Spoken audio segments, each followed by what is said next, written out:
potential security threats outside the gates at the Kabul airport. We are advising U.S. citizens to avoid traveling to the airport unless you receive individual instructions from a U.S. government representative to do so. That alert. Get through the gates, get onto planes. That's the safest and most effective way to do it. In addition to the question of the security and the ease of Americans getting to the airport, the president on Friday said a few other things that were flat wrong, Mr. Secretary. Here he is on the threat from al-Qaeda. What interest do we have in Afghanistan at this point with al-Qaeda gone? But a UN report this summer says that al-Qaeda is present in 15 of the 34 provinces of Afghanistan. And General Milley said this summer that if the Taliban fell, that he was, or rather took over Kabul, that he was going to have to upgrade the terror threat from al-Qaeda. What the president said just wasn't true. Chris, step back for 1 second. First, as we all know, we went to Afghanistan 20 years ago with one mission and one purpose in mind.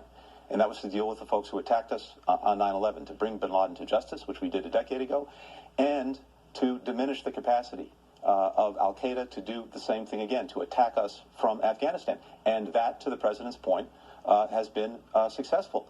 We got bin Laden a decade ago. And Mr. Secretary, the president Please. Said al-Qaeda is gone. Simple question: is al-Qaeda gone from Afghanistan? Al-Qaeda's capacity to do what it did on 9/11, to attack us, to attack our partners or allies from Afghanistan, is vastly, vastly diminished. Is it gone? Are there al-Qaeda members and remnants in Afghanistan? Yes, but what the president was referring to was its capacity to do what it did on 9/11, and that capacity has been very successfully diminished. What a liar. Statement that the president made that was flat wrong. Take a look. I have seen no question of our credibility from our allies around the world. I've got the exact opposite thing is we're acting with dispatch. We're acting committing to what we said we would do. But Armin Laschet, the likely successor to German Chancellor Merkel, said this is the biggest debacle that NATO has seen since its foundation. And here is the chairman of the British Parliament's Foreign Affairs Committee. To see their commander-in-chief call into question the courage of men I fought with, to claim that they ran. It's shameful. Those who have never fought for the colors they fly should be careful about criticizing those who have. From the Allies, there's been a lot of criticism from the Allies. Words matter, and the words of the president matter most. Chris, all I can tell you is what I've heard. And again, this is a powerfully emotional time for a lot of allies and partners, as it is for me, as it is for us. But I've also heard this. I've heard across the board deep appreciation and thanks from allies and partners for everything that we've done to bring our allies and partners out of harm's way. This has been a remarkable part of the effort. I've seen them stand up, step up to help out, including, as I said, agreements with more than 24 countries now to help on transit. And beyond that, we're very focused together on the way forward, including the way forward in Afghanistan, and setting very clear expectations for the Taliban in the days, weeks, and months ahead.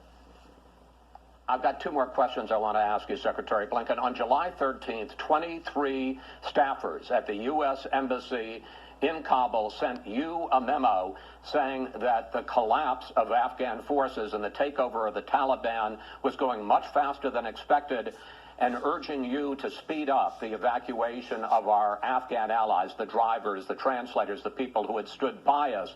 In the month between then and August 13th, we only evacuated 1,200 Afghan allies.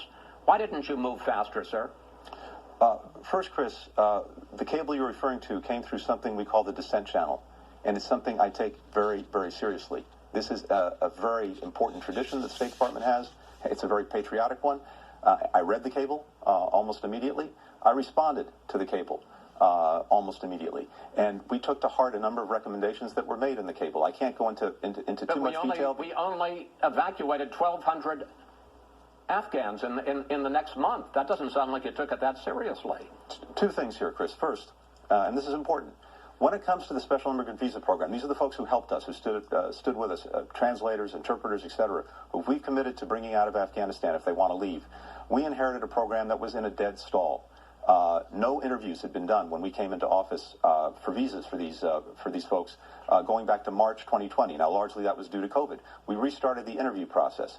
The president issued an executive order his second week in office to look at the program to see how we could make it work better. We surged resources to the program, assigned more personnel in Afghanistan, in Washington to make this work. We went from about 100 visas a week back in March to 800 in July. We've issued about 5,000 all told. But here, what there's a I difference don't between understand that and a is full-on evacuation. And because why they haven't gotten any that the Americans government out. was not going to collapse. The military was not about to fade This away guy's when it did.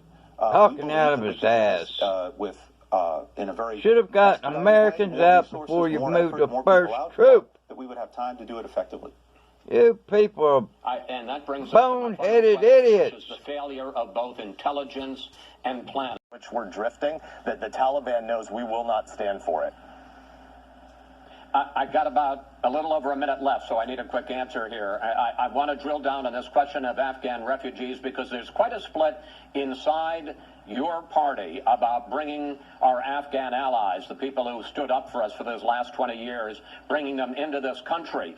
GOP Congressman Tom Tiffany says the Biden administration's plan to bring plane loads into the U.S. now and ask questions later is reckless and irresponsible. Ohio Republican Senate candidate J.D. Vance, author of Hillbilly Elegy, says he'd like to hear zero about Afghan refugees until we get every single American out first.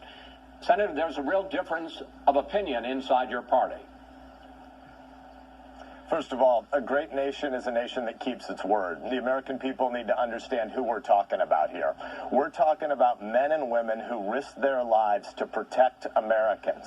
They fought hand in hand with our troops, and we made promises to them. There are 32 million Afghans. We're talking about 60 to 80,000 people. So the first thing to say is the American people need to understand who we're talking about. We're talking about heroes who fought with us to take the fight to Al-Qaeda and the Taliban. Number two, the administration has been way too slow to get people out of harm's way. They can get them to Kuwait, they can get them to Qatar, they can get them to Bahrain, they can get them to Ramstein in Germany and sort through the larger processing and bureaucratic issues there. But number three, when you fought on behalf of Americans to protect our people, you're welcome in my neighborhood.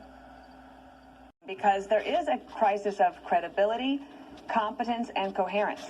And when you have a national crisis like this, an international crisis, then you need to see the president having personal, hands-on, constant activity and action. That's why the president is going to speak later today, Chris. I think that they realize that they have a problem. They also have several audiences that they need to talk to. Of course, there's a domestic audience, but you also have our allies who are obviously very angry. You have our adversaries who are paying a lot of attention. And you also, very importantly, have the veterans who fought. And they need to be reassured that their sacrifice mattered, that we're not going to see a safe haven reestablished in Afghanistan, but that also they care a lot about their interpreters, their drivers, their helpers. That is something that I thought was a very good question that you put to Anthony Blinken. Why didn't you do more on this? Expect that to be a really big issue this next week. Chuck, your paper, The Washington Post, had a fascinating story this week that said advocates for refugees, in this case Afghan refugees getting out, believe that the Biden administration purposely went slowly on that this summer because they were already getting hammered on the flood of migrants across the southern border, and they thought this would just add to their political problems with immigration. That would be pretty terrible if the reason we weren't getting our friends, our allies out of Afghanistan was because of a political calculation.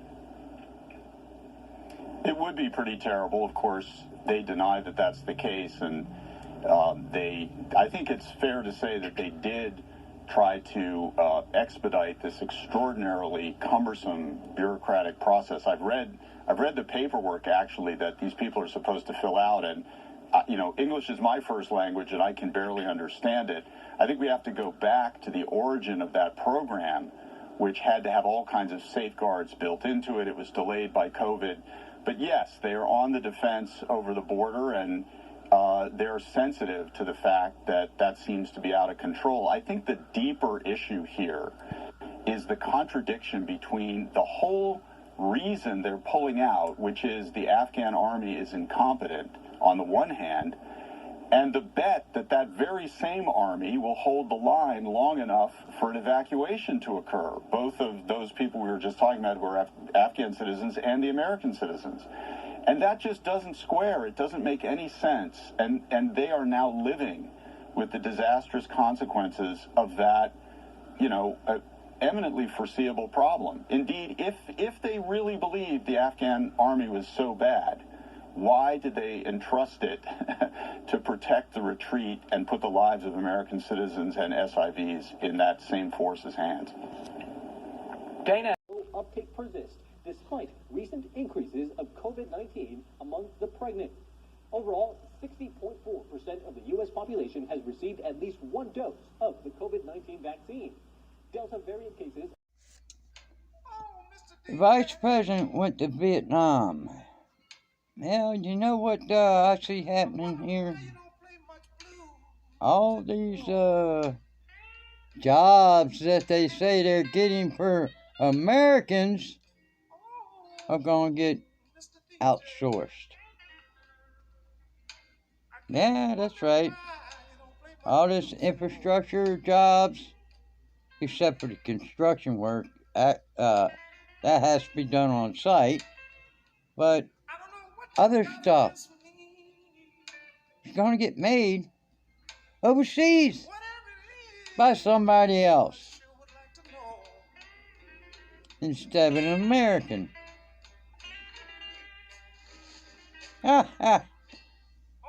Boy, yeah, y'all suckers if you buy this stuff that they're out to help you. They're out to help themselves. Number one mission of the American military is to protect Americans. That is something that our imbecile and chief has forgotten, along with the DOD.